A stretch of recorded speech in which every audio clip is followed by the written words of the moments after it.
بس انا هعمل هنا محبس علشان التركايه اللي هقول لك عليها دلوقتي واللي هي اصلا غرض الفيديو عشانها. انا مش بس هقول لك ازاي توصل موتور الميه على الشبكه، وده كلام مهم للمبتدئين يعني، ولكن كمان هقول لك على تركايه مهمه جدا تخلي بالك منها او تخلي السباك يعملها لك، خصوصا لو انت ساكن في ادوار منخفضه وفي احتماليه ان الميه تطلع لك في بعض الاوقات من غير موتور، زي بالليل مثلا او الصبح كده يعني. خليك معايا للاخر. انا احمد داوود، دكتور هندسه. دكتور هندسه. احنا كنا اتكلمنا في الموتور ده قبل كده، عملت لك فيديو عنه وشرحته للمبتدئين، وكنت قلت لك على تريكات فيه كده يعني، لو عندك وقت ابقى شوف الفيديو ده. المهم قلت لك يومها انه دخول الميه من هنا والخروج للادوار المرتفعه من هنا، القطر ده كده 3/4 بوصه تقريبا. فانا بعمل ايه؟ بركب اول حاجه في الموتور، بركب حاجه اسمها بوش او نقاص او ريديوسر. البوش اللي هو ده بوش 3/4 في نص، بحيث ان هو بيحول القطر من 3/4 بوصه لنص بوصه اهو كده. يبقى انا كده مستعد ادخل الماسوره هنا نص بوصه. كذلك برضو لو هنا، طبعا لو الشبكه عندي نص بوصه، يعني احيانا بتبقى الشبكه 3/4 بوصه واحيانا بتبقى بوصه كده يعني. وادي برضو خروج الميه من هنا، فبركب بوش برضو. ده البوش اهو او النقاص ده، يبقى انا نقصت القطر من 3/4 لنص بوصه، وتقريبا من بوصه كمان. بعتذر، القطر ده بوصه، القطر ده كده بوصه، فده بوش بوصه على نص. حتى هو مكتوب هنا اهو، بس هو عشان قديم شويه فممكن يبقى مش باين اهو، مكتوب بوصه على نص، يعني بيحول من قطر بوصه لنص بوصه. تمام. يبقى انا اول حاجه ركبت البواش، انا بتكلم بلغه السباكين يعني، ركبت البواش في الموتور علشان ابدا اركبه على الشبكه. عشان اركبه في ماسوره الميه اللي جايه بعمل ايه؟ اول حاجه بركبها في خط في دخول الميه، بركب ما يسمى بالتشيك فالف، او بلغه الفنيين التشيك بلف او السكس بلف زي ما بيقولوا عليه يعني. المهم ان التشيك فالف ده الميه بتيجي من هنا كده، تضغط من هنا تطلع كده، لكن ما ترجعش تاني. بص هنا كده ما بيفتحش، مهما اضغط ما بيفتحش. حتى هتلاقي موجود على التشيك فالف ده سهم كده اهو، شايف السهم ولا مش شايفه؟ في سهم اهو. السهم ده معناه ايه؟ ان اتجاه سريان الميه كده اهو. بضغط هنا الميه بتيجي هنا، تضغط تفتح لنفسها تعدي، لكن تيجي ترجع ما تعرفش تفتح لنفسها، خلاص اتحبس. يبقى انا بحط التشيك فالف بحطه فين؟ قبل موتور الميه، ما بحطوش بعد موتور الميه. في بعض الاراء اللي بتقول لك افضل حاجه تحط تشيك فالف قبل الموتور وبعد الموتور. طيب بعد الموتور لازمته ايه؟ ولا ليه اي لازمه؟ يستشهد لك بالفلوماك. طب ما الفلوماك فيه تشيك فالف، الفلوماك فيه تشيك فالف علشان حاجه تانية خالص، واحنا كنا اتكلمنا عن الفلوماك ووضحنا التشيك فالف بتاعه. التشيك فالف اللي فيه وظيفته ان هو بيحافظ على الميه جواه، علشان وقت ما افتح الحنفيه الميه تطلع، فالفلوماك يدي امر الموتور بالتشغيل على طول. يعني الميه محبوسه فوق الموتور، لازمتها ايه؟ انا بحتاج ان الميه تكون موجوده هنا علشان الموتور يحضر لنفسه على طول، بحيث ان لما يحتاج يشتغل يلاقي ميه يسحبها على طول. لكن لو ملاش ميه مش هيعرف يجيب ميه. يبقى التشيك فالف قلنا هنركبه هنا. طيب انا هركبه ازاي؟ مش عارف ادخله كده، يبقى بنبل. اجيب نبل، النبل ده وظيفته ان هو بيجمع بين ماسورتين من هنا ومن هنا. فبركب التشيك فالف في النبل كده، وبركب. انا ركبت التشيك فالف في اتجاهه الصحيح كده، اضغط كده الميه تضغط كده تدخل. تمام. ابدا بقى اركب التشيك فالف هنا في خط ماسوره الدخول. بركبه ازاي؟ بجيب الماسوره عادي، هعتبر ان هي دي ماسوره الدخول، الماسوره النص بوصه دي. بجيب هنا جلبه بسن خارجي، الجلبه دي عشان توصل بين التشيك فالف وبين الماسوره كده. برضو الجلبه نص في نص، نص للماسوره ونص السن الخارجي، وبيركب في التشيك فالف كده.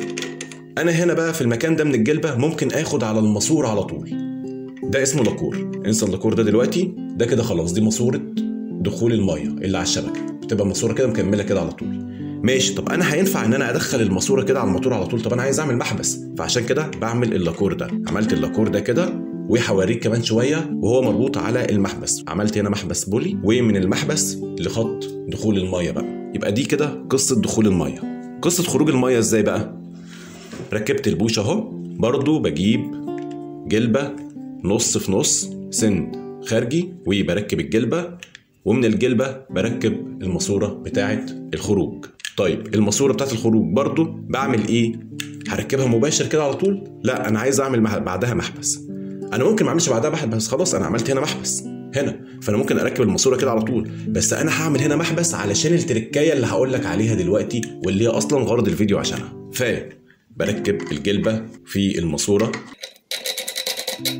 يبقى ادي الخروج، بوش 1 بوصه لنص بوصه علشان ياخد من الموتور، ثم جلبه نص في نص بسن خارجي تدخل في البوش، ثم ماسوره الخروج. ممكن ماسوره الخروج على طول، لكن ده في حاله ان انا هركب تركيب تقليدي، لكن انا هنا هعمل محبس تاني هنا علشان هعمل وصلة الباي باس اللي هقول لك عليها دلوقتي. بركب لاكور في الماسوره بتاعت الخروج علشان اركب هنا محبس. يبقى انا كده عملت محبسين هنا، محبس هنا ومحبس هنا. تعالى بقى اوريك التوصيله المهمه اللي انا بقول لك عليها. طيب ادي الموتور على الشبكه، ده كده خط دخول الميه اهو، وده خط الخروج اللي بيطلع للادوار اللي فوق. هو نازل هنا في الارض معلش علشان هو ماشي في الحته دي كده، لافف من ورانا كده وطالع على العماره من فوق، فاعتبر ان ده الخط اللي طالع للميه فوق. تعالى كده جايبها من عند الموتور، هتلاقي زي ما بقول لك الموتور راكب اهو، بوش فوق وبوش تحت. طبعا الابيض ده الكتان، يعني نسيت اقول لك ان انت لما بتركب القطعه دي بتركب الكتان او تفلون، الابيض ده تفلون. المهم ادي بوش الدخول، وده البوش عند الخروج. بتلاقي البوش عند الدخول زي ما قلت لك نبل والشيك فالف وجلبه بسن وحته ماسوره صغيره واللاكور تجميع. اللاكور ده بيجمع على ايه؟ على المحبس البولي ده محبس بولي. ومن المحبس هتلاقي برضو لاكور وعلى ماسوره الدخول بقى جايه من عند العداد اهي. تمام، يبقى دي دخول الميه هنا. بيطلع ايه بقى؟ بيطلع على بوش، ومن البوش على الجلبه هنا، الجلبه اللي بسن هنا ممكن نشوفها في صوره تانية اهي، هنا واضحه اكتر. بوش وجلبه بسن، ومن الجلبه حته ماسوره صغيره ومنها لاكور تجميع، ومن اللاكور التجميع للمحبس البولي للخط بتاع الخروج هنا، ده خروج الميه او صعودها لفوق. طيب اللي انا عايز اقول لك عليه بقى ايه الحته دي؟ الحته دي كده اسمها وصله الباي باس. الباي باس دي بقى فايدتها ايه؟ بص كده، لو انا حبيت اشيل الموتور ده زي كده، هبدا اشيله اهو. ايه اللي انا عملته؟ المحبس ده انا قفلت المحبس ده هنا، وقفلت المحبس ده كده. شوف الميه هتيجي ازاي؟ الميه طالعه من الخط اهي، دخول عدت على العداد، وهتيجي هنا تلاقي المحبس مقفول، هتطلع فوق هنا ماشيه ماشيه ماشيه ماشيه، هتلاقي المحبس هنا عايز تنزل، هتلاقي المحبس مقفول، هتقوم طالعه وطالعه على فوق.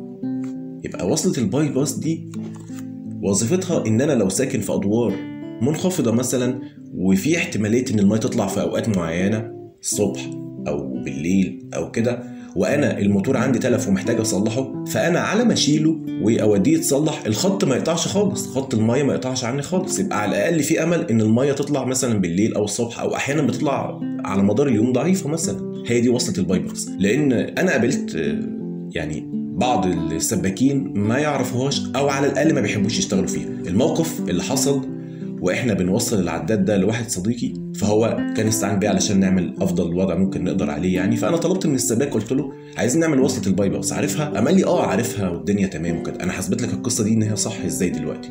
فقلت له خلاص انت هتاخدها مقاوله، وهتعمل لنا صندوق حديد بحيث ان الصندوق ده يبقى داخل جواه الموتور وداخل جواه العداد علشان نحافظ على العداد. قال لي تمام واتفقنا ومية مية. وانا ما توقعش ان الموضوع هيبقى صعب كده او هو مجرد.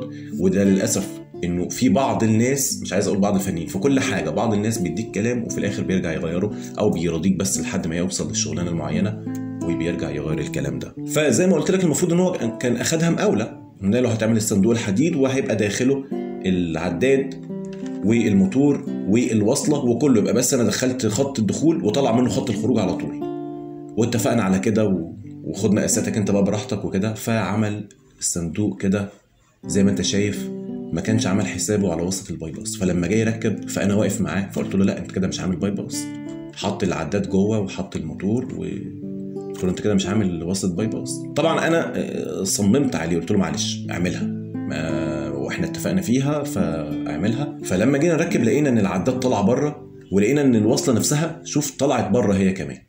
فبدا يجيب الحداد تاني، وفتحنا من فوق هنا، فتحنا مخرجين من فوق هنا عشان نعالج المشكله دي. فانا لما لقيت كده لقيت انه الموضوع لا، الموضوع محتاج ان انا اعمل لك فيديو وانبه عليك انه الافضل ان انت تعمل وصلة الباي باس دي، اعرفها علشان لو حبيت تشيل الموتور وتشغل الخط مؤقتا من غير موتور في حاله ان في احتماليه ان الميه تطلع من غير موتور، فانت ما تبقاش خسرت كل حاجه يعني. اتمنى يكون الفيديو كان خفيف لطيف مفيد ليك. لو استفدت مني حاجه يا ريت تدعي ليا وليك بالصحه والستر وراحه البال والهدايه للطريق الصحيح والمستقيم.